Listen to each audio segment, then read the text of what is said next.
Today we're going to change a trailer tire on my modified Harbor Freight tire changer. The tire we're going to change is a 16-inch rim. It's a 235/80 R16. So let's get into it. First thing we're going to do is break the bead using the Harbor Freight tire changer. I've already removed the valve core from the valve stem. And the tire is deflated. So let's get to it.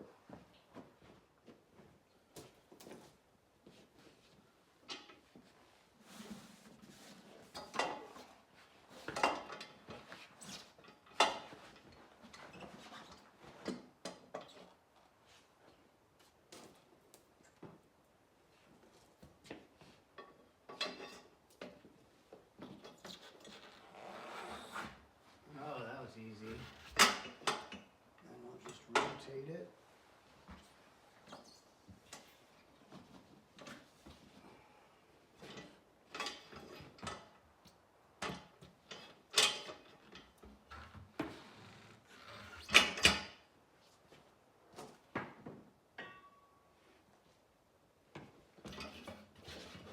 So we've broken the bead on this side. I'm going to flip it over now. Break the bead on the other side.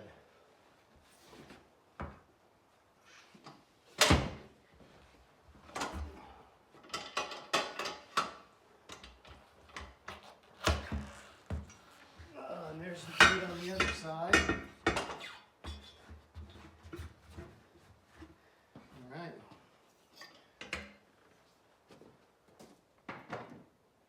So at this point, we're ready to mount it in the tire changer. Check and see that. Yeah, we're broken off of there.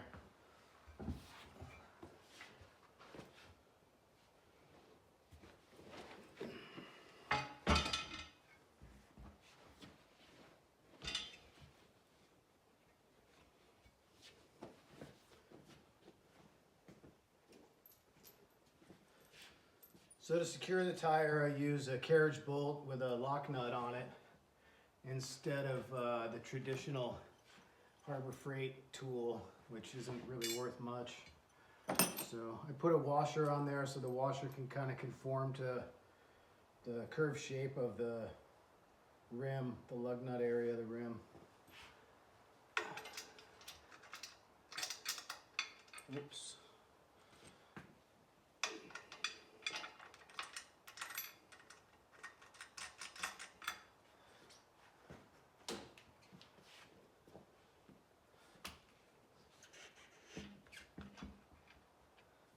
Get it loosely centered, and we'll put the next piece on there,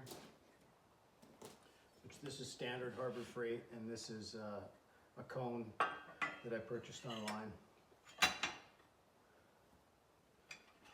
So to get it as centered up as I can using the lug nut pattern, and then attach this piece.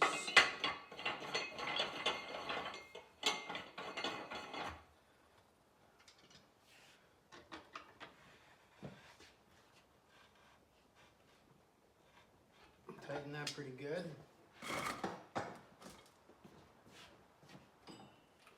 Tighten up our carriage bolt.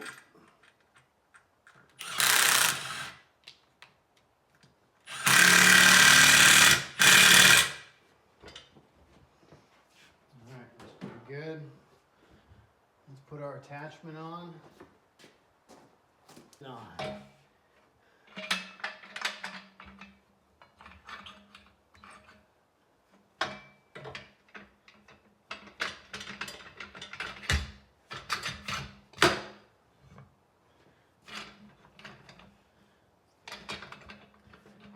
You get the Duckbill pretty close to the rim without actually touching the rim, which is sometimes a trick.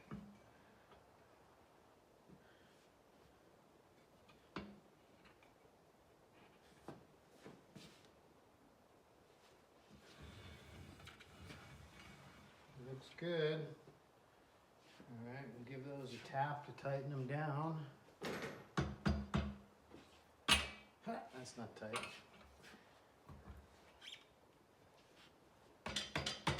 The other tight. one tire iron. So the object of the game here is to get the tire to flip up over the Duckbill, and then we'll rotate counterclockwise. I always use this machine counterclockwise. So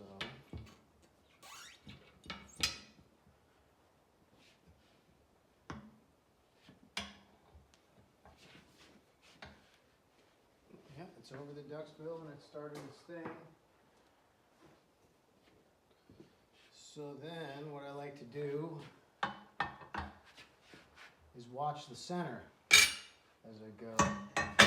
Oh, and one other important thing in this process is your soapy water on the Duckbill, on the tire. All right. I want to watch the center because I want to make sure that it's not slipping. Seems to be a common issue. I can pull this out, keep going around. Oh, so nice. All right, so now we've got to get the bottom part of the tire into the pocket that exists on all rims. I'll show you the pocket when it comes out, but there it is, it's in there. And that's going to allow me again to put the tire iron in and get us up over the Duckbill.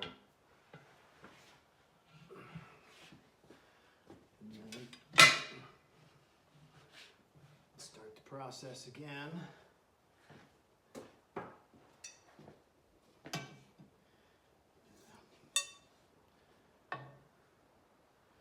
Tried doing it like that earlier, got in trouble. So, there we go.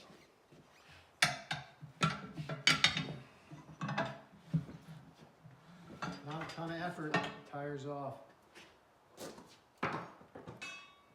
So now we'll loosen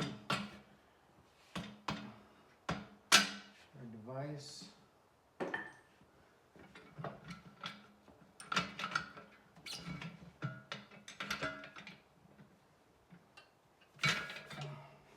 Part off.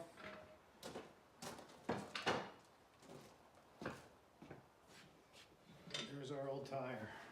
All right, now we'll clean up the rim.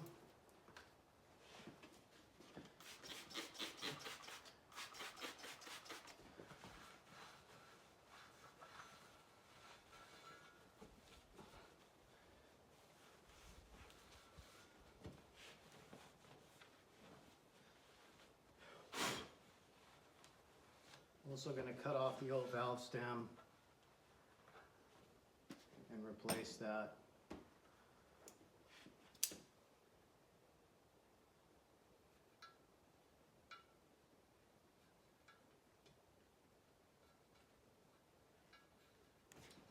There it goes. All right, valve stem's gone. Let's continue cleaning the rim.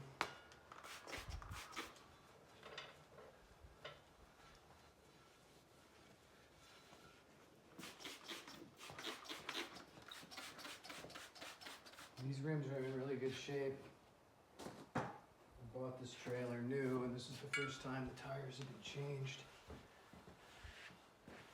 So if there's a lot of oxidation, rust, whatever, you need to take a wire brush and clean all that off as best you can before you mount the new tire on there.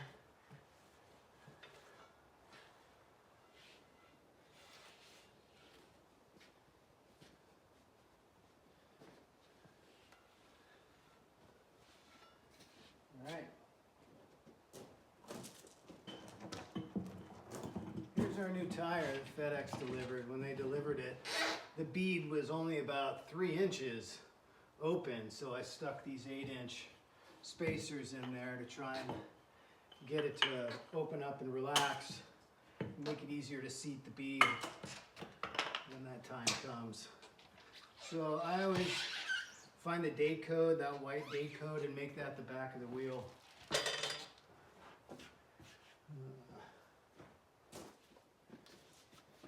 And soap it down, and soap on the rim.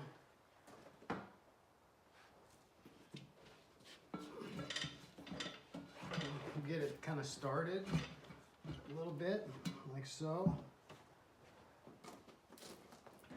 I've seen a lot of guys just use brute force, just horse this tire on the bottom section, but I find it's a lot easier to use the Duckbill. Probably should put that on first. Put the Duckbill on.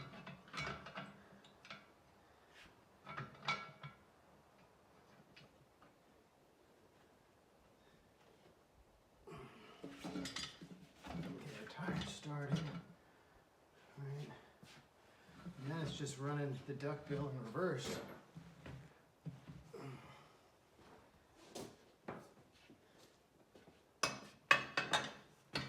Okay, that's the first one on.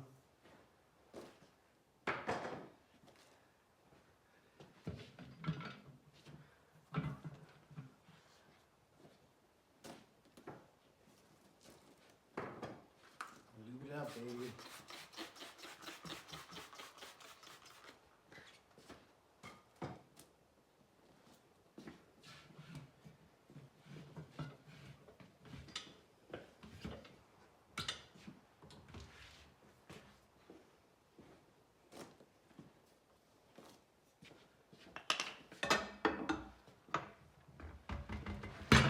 Oh, how easy is that?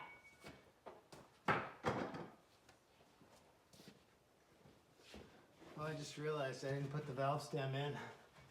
So let's do that now before it's impossible. So I got this valve stem tool, handy little tool. And then several packages of valve stems in a neat little collection on Amazon.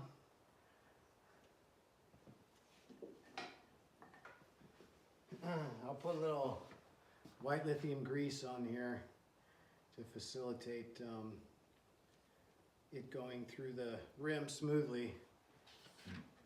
Some of you guys can tell me if that's a bad thing, if I should be using some other kind of grease. I don't know. I just use what I got.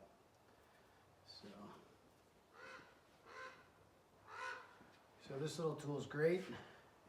You just push your valve in from the other side. Capture it with this. Seat it down. Find a spot on the rim. She's in. Boom.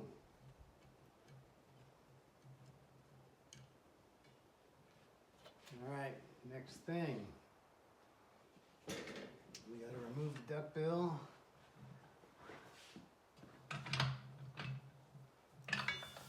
Attachment.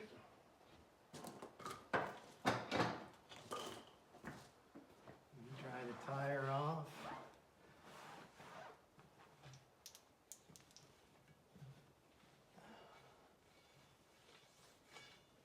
And we got to seat the bead now. So we'll keep the towel close by because we're going to use ether. I don't recommend anyone that isn't comfortable with this process to do this. So you're going to need air, because when you seat the bead with ether, the tire after it seats is going to want to suck back off the bead, so you want to inflate it right away. So I'll have my air ready.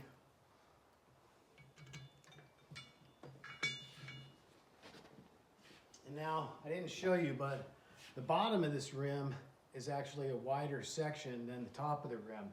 So it's important to seat the tire against the top of the rim more so than the bottom, because the bottom has like this much space to allow you to seat the bead.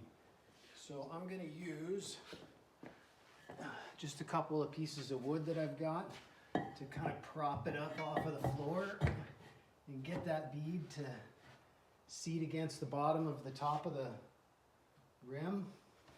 So I got that one on that side. I got this one on this side. Just gonna prop it up like so. So I'm not gonna spray a whole ton in there. It doesn't take a whole ton. Prop my foot up against that.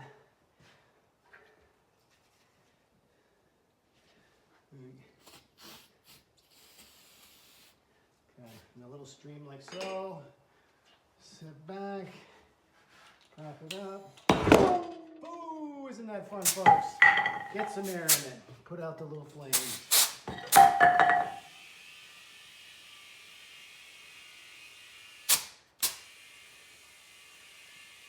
I love it when a plan comes together. So now I'm just going to put, let's see, they call for 80 PSI. I'm going to put 70 and call it good. Mount it back up on the old trailer and she's good to go. She's already got 10 PSI in her and the beads are set. That little explosion sets the bead nicely. All right, well, appreciate you watching. You guys have a good day. Harbor Freight tire changer's fun once you get to know its quirks.